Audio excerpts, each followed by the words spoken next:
الحمد لله نحمده ونستعينه ونستغفره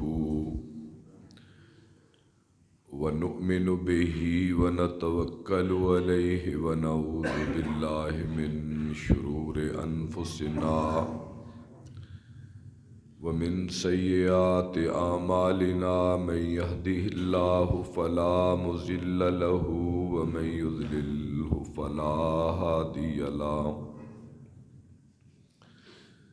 وأشهد أن لا إله إلا الله وحده لا شريك له وأشهد أن محمدا عبده ورسوله اللهم صل على محمد وعلى آل محمد كما صليت على إبراهيم وعلى آل إبراهيم إنك حميد مجيد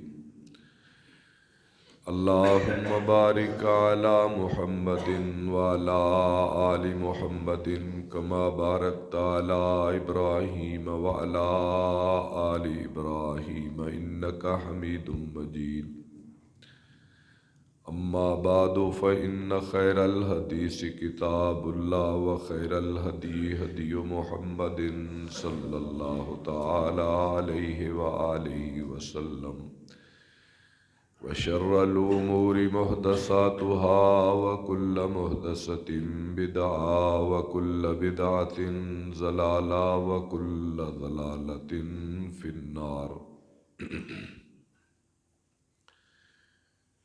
ولما ورد ماء مدين وجد عليها أمة من الناس يسكون ووجد من دونهم امرأتين تذودان قال ما خطبكما قالتا لا نسقي حتى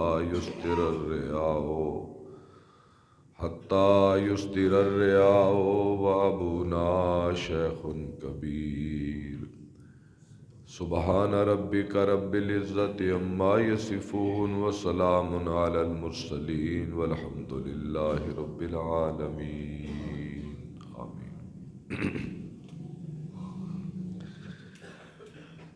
ہر قسم کی تعریف اللہ رب العالمین کی بلند و بالا ذات کے لیے ہے۔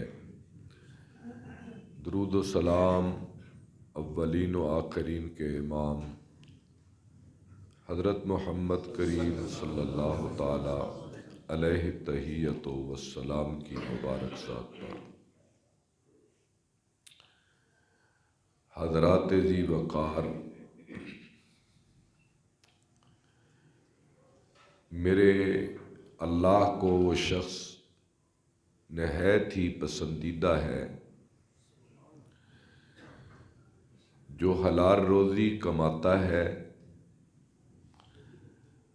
اور پھر حلال کمانے والوں کی دل جوئی کرتا ہے،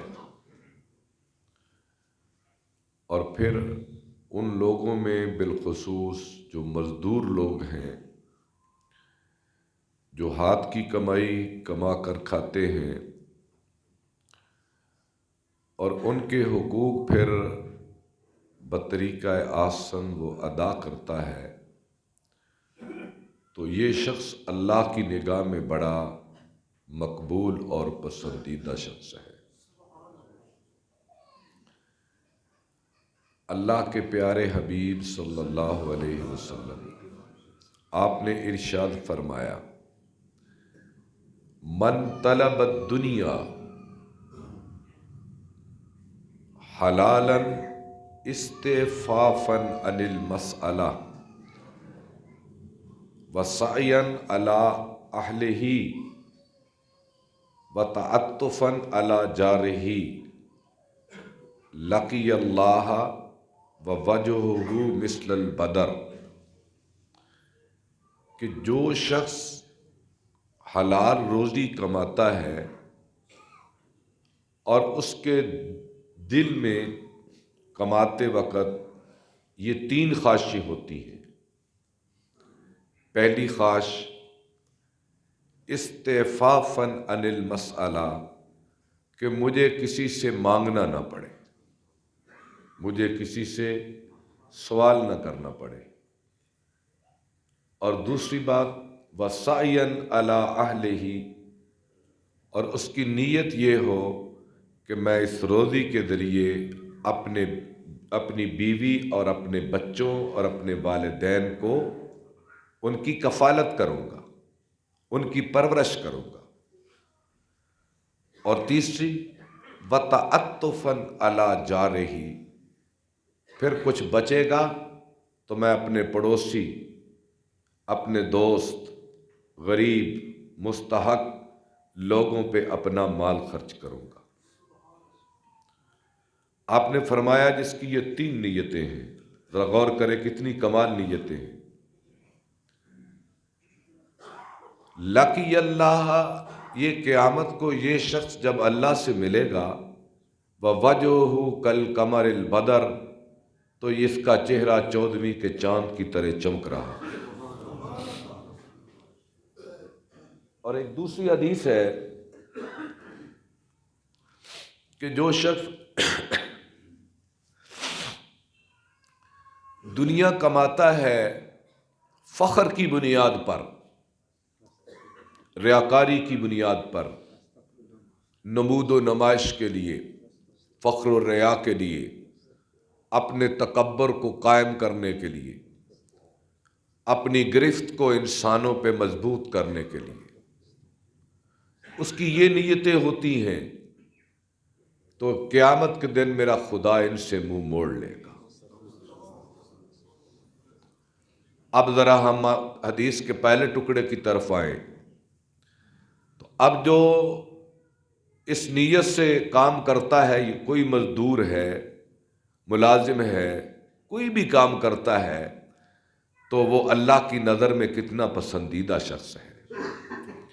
اور یہی وجہ ہے کہ یہ کام میرے اللہ نے اپنے نبیوں سے کروائے ہیں تاکہ انسانیت تک سبق پہنچے، لوگ نبیوں کی ذات میں جھانکیں اور انہیں پتہ چلے کہ حلال روزی کمانا یہ کوئی معمولی بات نہیں، یہ تو پیغمبروں کا شیوا تھا۔ اللہ کے نبی صلی اللہ علیہ وسلم خود فرمایا کرتے تھے کہ ایک بار آپ کے پاس بیری کے بیر کا ذکر ہوا، بیر کھاتے ہیں نا بیری کا، تو صحابہ نے مختلف بیریوں کے بیروں کا ذکر کیا، تو آپ نے فوراً دلچسپی لے کر آپ نے بھی بیروں کی قسموں کا ذکر کرنا شروع کر دیا۔ صحابہ نے بڑا تعجب کیا کہ آپ کو کہ یہ کس طرح پتہ ہے کہ بیریوں کی یہ قسمیں ہیں اور یہ بیر ہیں مکے کے گرد و پیش میں؟ تو آپ نے فرمایا بھائی کنت ارعی الغنم علی قراریط مکہ، ایک وقت وہ بھی تھا جب میں قریش مکہ کی بکریاں اجرت پہ چرایا کرتا تھا، اور اس زمانے میں جب میں بکریاں لے کر صحراؤں کی طرف جاتا، پہاڑوں کی وادیوں میں، کوہساروں میں جاتا، تو یہ بیر کی بیریاں، یہ بیریوں کے بیر ہم توڑ کے کھایا کرتے تھے اس زمانے میں۔ تو میرا کہنے کا مطلب یہ ہے کہ میرا اللہ چاہتا کہ جس کی مشیت یہ تھی کہ میں اس کعبے پر حملہ کرنے والے ابراہ کو عبرت کا نشان بنا دوں اور اس کے 50 دن بعد آمنہ کے گھر میں یتیم محمد عربی کو پیدا کر دوں، اور پھر وہاں نبوت کی تمہیدی نشانیاں اللہ مختلف دکھا رہا تھا اپنے حبیب کو لانے کے لیے، تو وہ ذات عالی جو ختم نبوت کا منصب عطا کرنے والی تھی، وہ اس بات پر بھی قادر تھی کہ حضور جب پیدا ہوتے تو آپ کے گرد و پیش سونے چاندی اور مال و زر کے ڈھیر لگا دیتی۔ قادر تھی نا اللہ کی ذات اس بات پر، لیکن نہیں، اللہ نے پیدائش سے لے کر دنیا سے جانے تک پیغمبر کی زندگی کا ایک ایک لمحہ ایسا با کمال بنایا کہ قیامت تک آنے والی انسانیت پڑھ کر حضور کی زندگی کے ہر لمحے سے اپنے لیے سبق حاصل کرتی رہے۔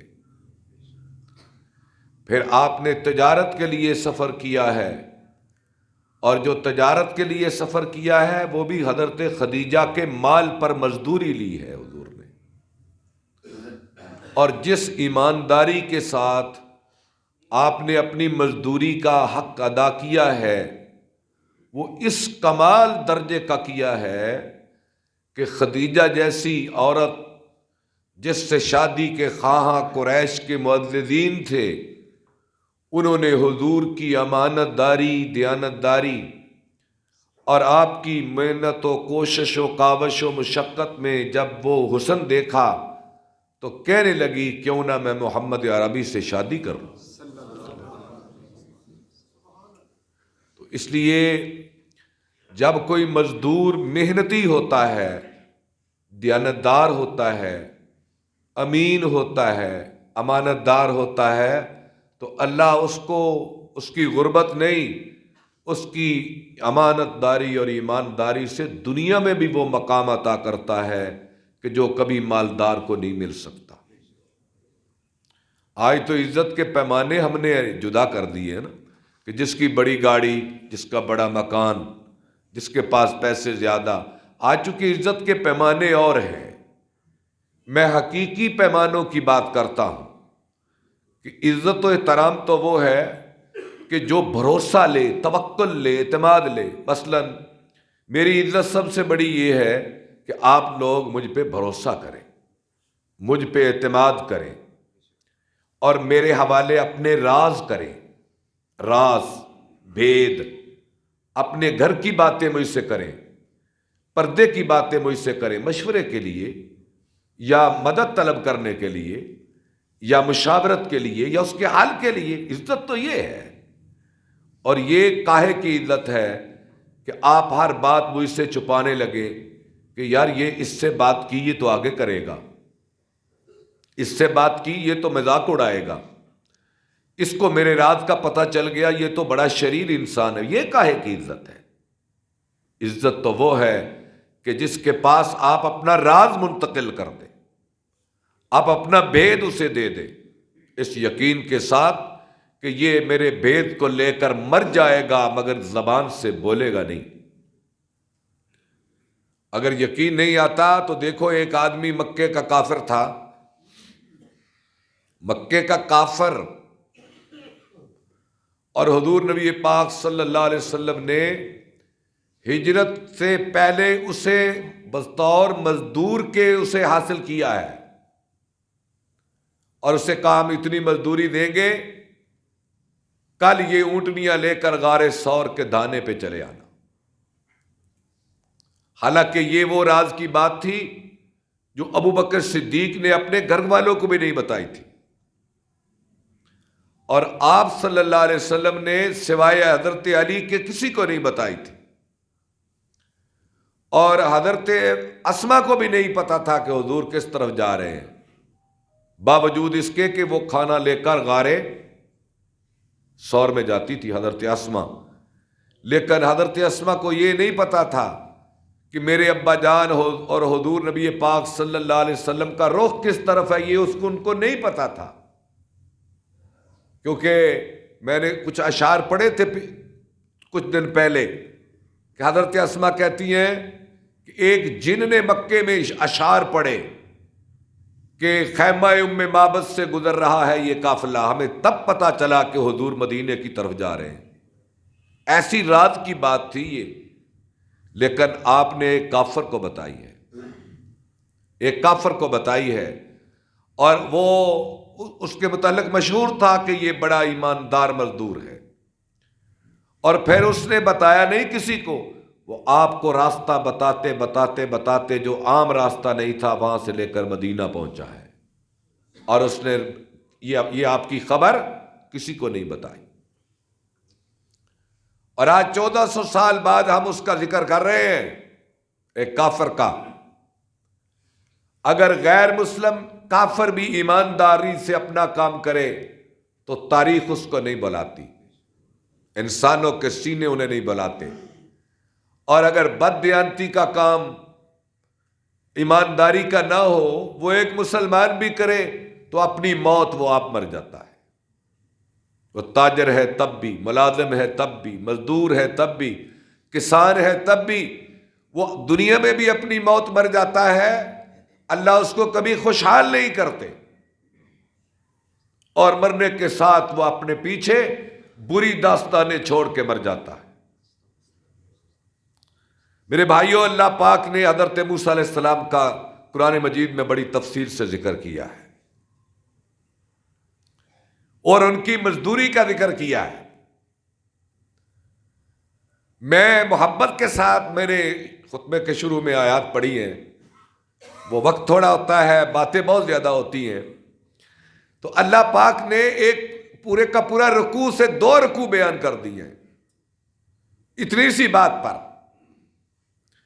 اور یہ بھی اللہ کی مشیت تھی کہ اللہ پاک نے حضرت موسیٰ علیہ السلام کو مصر سے نکالا، ان سے ہاتھ سے بندہ قتل ہو گیا. اور یہ مدین کا علاقہ یہ وہ ہے مصر کے باہر، جیسے ہمارا آزاد قبائلی علاقے ہیں، ہمارے آزاد قبائلی علاقے ہیں جہاں پاکستان کا قانون کبھی کبھی نہیں بھی چلتا، بلکہ چلتا ہی نہیں ہے. تو یہ بھی آزاد علاقہ تھا جہاں مصر کا قانون نہیں تھا، مدین کا. وہاں چلے گئے،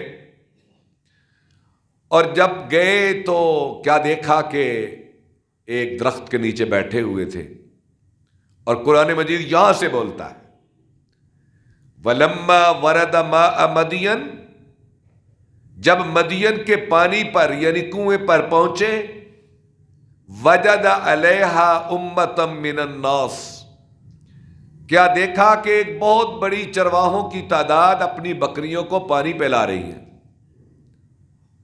وَوَجَدَ مِن دُونِهِمُ امْرَأَتَيْنِ تَذُودَانِ، اور دور دیکھا 2 بچیوں کو کہ جو اپنی بکریوں کو روک کر کھڑی ہیں.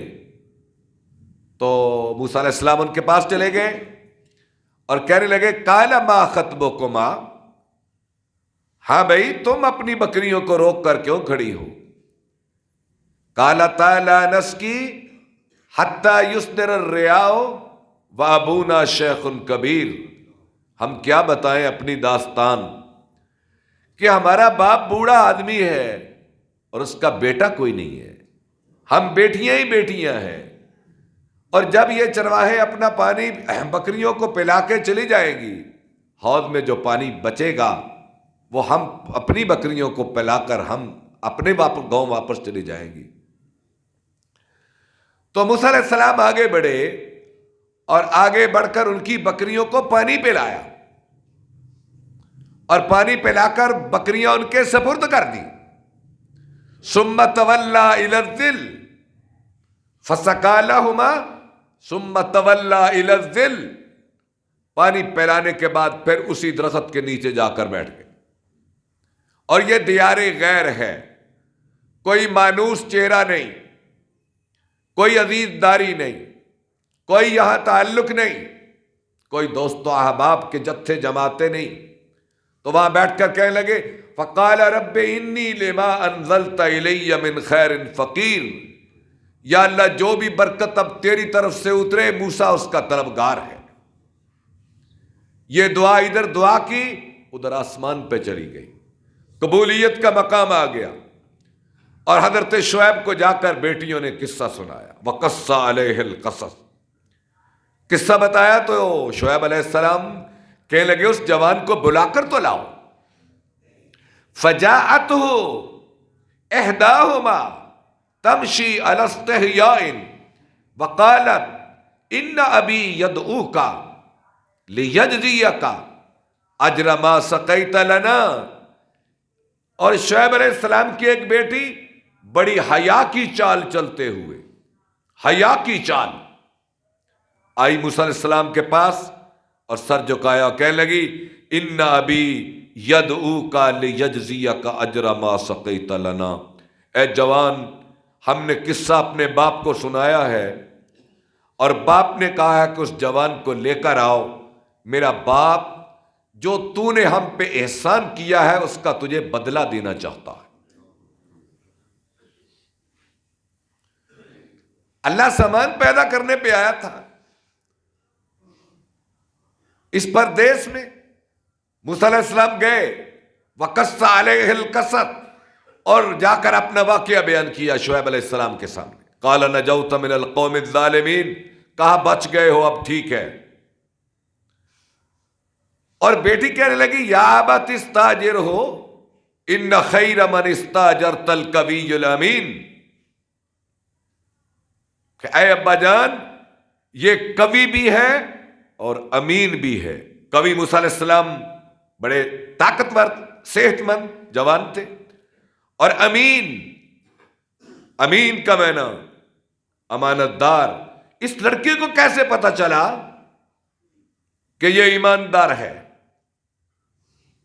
کیونکہ اس لڑکی یہی بکریاں چرانے گئی تھی نا، اور موسیٰ علیہ السلام ان سے ملے تھے، اور اس پیغمبر کی بیٹی نے ایک آنکھ میں جھانک لیا تھا کہ جس کی آنکھ میں حیا ہے اس کے دل میں بھی حیا ضرور ہوگا۔ جس کی آنکھ میں حیا ہے اس کے دل اور جسم میں بھی حیا ضرور ہوگا۔ اے ابا جان اس کو آپ مزدور رکھ لیں، ان خیر من استاجرت القوی الامین، یہ بڑا قوی بھی ہے اور ایماندار بھی ہے۔ تو شعیب علیہ السلام کیا کہنے لگے؟ انی ارید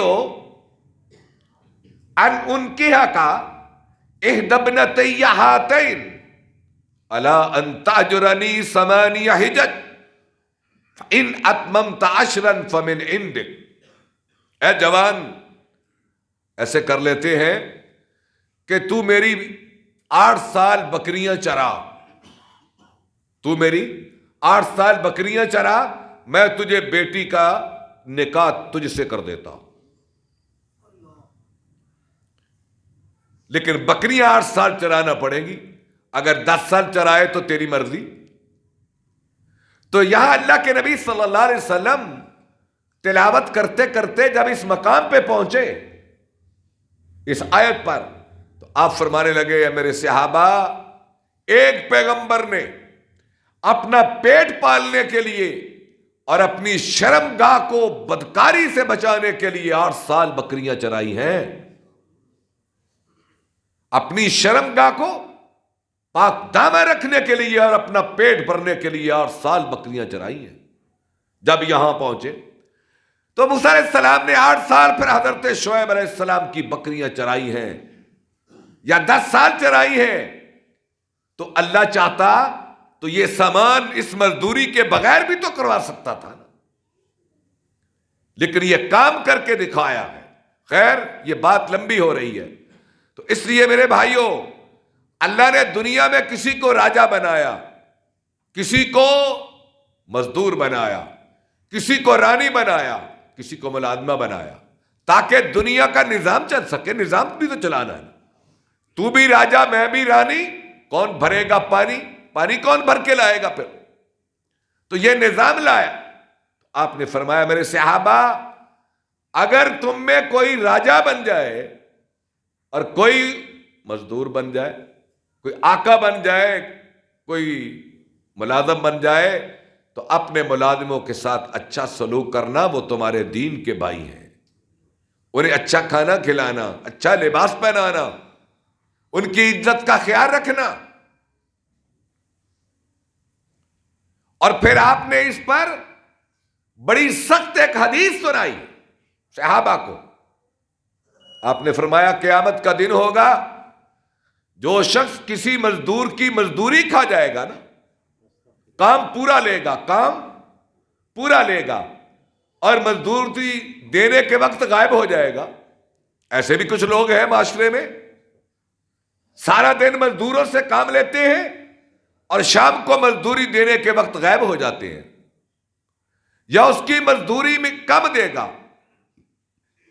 اس کی مزدوری کم کرنے کے لیے اس کے کام میں عیب نکالے گا، نقص نکالے گا، تاکہ اس کی مزدوری کاٹوں. اور یہ ہمارے مزاج ہے. ہمیں سارا حساب اور ساری ریاضی کا استعمال مزدور کی مزدوری پہ ہوتی ہے. آپ بے شک اندازہ کر لیں کہ بچہ ہمارا بے شک 2000 روپیہ خرچ کر کے آ جائے بازار میں، ہمیں کوئی پرواہ نہیں، لیکن شام کو مزدور کے 800 900 اور اس کے 700 دینے پر ہم اس سے بڑے عیب اور نقص نکالیں گے. یہ ہمارے مزاج بن چکے ہیں. اور جو دنیا میں کسی مزدور کی مزدوری رکھ لیتا ہے، اس کے بارے میں اللہ کے نبی صلی اللہ علیہ وسلم نے فرمایا کہ قال اللہ تبارک و تعالی، میرے اللہ نے کہا ہے، انا خصمہم یوم القیامہ، 3 بندے ایسے ہیں کہ قیامت کے دن میرا اللہ کہتا ہے میں خود ان کا وکیل بن جاؤں گا، میں ان کی وکالت کروں گا. میں ان کی وکالت پھر خود کروں گا 3 بندوں کی. رجل آتا بی ثم غدر، ایک وہ شخص جس نے مجھ سے کوئی عہد کیا. تنہائی میں انسان اللہ سے عہد کرتے ہیں. ثم غدر بی، پھر مجھ سے غداری کر گیا، مجھے بھی دھوکہ دے گیا. میرے ساتھ کو عہد کیا، ثم غدر بی، پھر مجھے بھی دھوکہ دے گیا. اور اس کی وضاحتیں اپنے دلوں سے پوچھیں. اس جملے کی تفسیر ہم اپنے ضمیر سے پوچھیں. اور پھر دوسرا آدمی ورجل باع حرا، جو کسی ایک آزاد آدمی کو اغوا کر کے لے گیا، پھر اس کی قیمت لی. آپ دیکھتے نہیں کہ آزاد آدمی کو بیچ دینا، ایک تو غلامی کا دور تھا نا، غلام بکتے تھے، نہیں، یہ آزادی کا دور ہے. آپ میں سے کسی کو، کسی شہری کو، کسی مالدار کو، کسی تاجر کو کوئی اغوا کر کے لے جائے اور وہاں جا کر بیچ دے، یا پھر اس کے وارثوں سے پیسے لے لے، یہ بھی بیچنا ہے. اغوا کار، بندوں کو اغوا کرنے والے، آزاد انسانوں کو پکڑ کر بیچ دینے والے، میرا اللہ قیامت کے دن ان کا وکیل خود ہوگا کہ بھئی تو چپ رہے، میں ان اغوا کاروں سے پوچھتا ہوں کہ یہ میرا ایک آزاد بندہ تھا، اس کو میں نے آزاد پیدا کیا، غلام نہیں تھا، غلام ابن غلام نہیں تھا، اور میں نے دولت کی تقسیم تو میں نے کی تھی، تم نے کس بنیاد پر اسے اغوا کیا اور پھر اس کو بیچا تم نے؟ تم چپ رہو، تمہاری بات میں خود خدا ان سے کرتا ہوں. اور تیسرا آدمی آپ نے فرمایا وہ مزدور کہ جس کے مالک نے مزدوری کا کام تو پورا کروایا، لیکن اسے اس وقت مزدوری نہ دی، قیامت کے دن اس مزدور کا وکیل بھی میں خود خدا بنوں. آپ اس سے اندازہ کر لیں کہ مزدور کا حق روکنا، ملازم کا حق روکنا. ملازم جو 1 ماہ بعد تنخواہ لیتا ہے، مزدور جو روزانہ کی بنیاد پہ اپنی مزدوری لیتا ہے، اس کی تنخواہ روکنا اور اس کی دہاڑی روکنا، شام کے وقت اس کا روزینہ روکنا، میرے بھائیوں یہ بہت بڑا جرم ہے. اگر یہ عیب، یہ نقص مجھ میں ہے، میں بھی اپنا محاسبہ کروں. اگر سامعین میں ہے تو وہ بھی اپنا محاسبہ کریں، اور یہ میری بات بھی ہر آدمی کم از کم 1 آدمی تک ضرور پہنچائے. یہ میرا ذمہ ہی نہیں ہے صرف، یہ آپ کا ذمہ بھی ہے. اور یہ ظلم معاشرے میں بہت ہو رہا ہے. یہ مزدور بیچارے، یہ بندہ مزدور، اس کے اوقات تو دیکھو کتنے مشکل ہیں. آپ غربت و افلاس کے دور میں اور بے روزگاری اور مہنگائی کے دور میں، آپ اندازہ تو کریں، مہنگائی آسمان سے باتیں کر رہی ہے. اللہ کی پناہ. اور پھر بالخصوص اس حکومت کے دور میں چاروں طرف مہنگائی کے ڈیرے ہیں، مہنگائی کے ڈیرے، مہنگائی کی ظلمت کے پردے اور سائے ہیں، اور مزدور بیچارہ تو پس کے رہ گیا ہے۔ ایک طرف تو بے روزگاری ہے، آپ کبھی صبح کے وقت مسجد کے سامنے تماشا تو دیکھیں انسانوں کا، بیچاروں کا، کہ قطار اندر قطار مزدور کھڑے ہیں اور کوئی لے جانے والا نہیں ہے انہیں، اور وہ بیچارے غلاموں کی طرح ہاتھ باندھ کے کھڑے ہیں کہ کوئی تو ہمیں لے جائے۔ کبھی تماشا دن کے وقت دیکھے تو صحیح، یہاں ہاتھ باندھ کے کھڑے ہیں آپ کے سامنے، کوئی ہمیں لے جائے اور ہم سے 8 گھنٹے 10 گھنٹے کام کروائے اور ہمیں 1000 روپیہ دے دے۔ ان کے چہروں کی اداسیاں دیکھیں، ان کے چہروں کی مایوسیاں دیکھیں، پھر اللہ سے ڈریں۔ ہم جیسے لوگ جنہیں اللہ نے اس درجے پہ رکھا ہے کہ ہمیں مزدوری کے بغیر خدا کھانے کو دیتا ہے،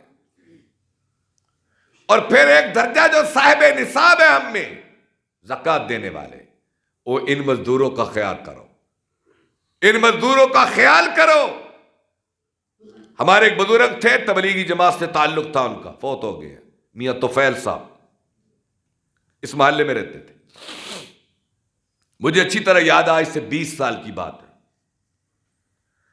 صبح کے وقت وہ اس مسجد میں اشراق پڑھتے، پھر گھر میں وہ کھانا پکاتے اور بازار سے نان لیتے اور وہاں بیٹھ جاتے اور سب مزدوروں کو صبح کا ناشتہ دیتے۔ ان کو صبح کا ناشتہ دیتے، میں نے اپنی آنکھوں سے دیکھا، انہیں بیٹھ جاتے اور اپنے خوشحال آدمی تھے بزرگ، اور وہ خود ان مزدوروں کو صبح کے وقت کھانا کھلاتے۔ اس لیے میرے بھائیوں، وہ بھی ہمارے بھائی ہیں، دینی بھائی ہیں، یہ اللہ کی تقسیم ہے۔ اللہ نے کسی کو کسی درجے پہ رکھا، کسی درجے پہ رکھا، ان مزدوروں کے ساتھ آسانی کا معاملہ کریں، انشاءاللہ اللہ آپ کے دکھ دور کر دے گا۔ وآخر دعوانا ان الحمدللہ۔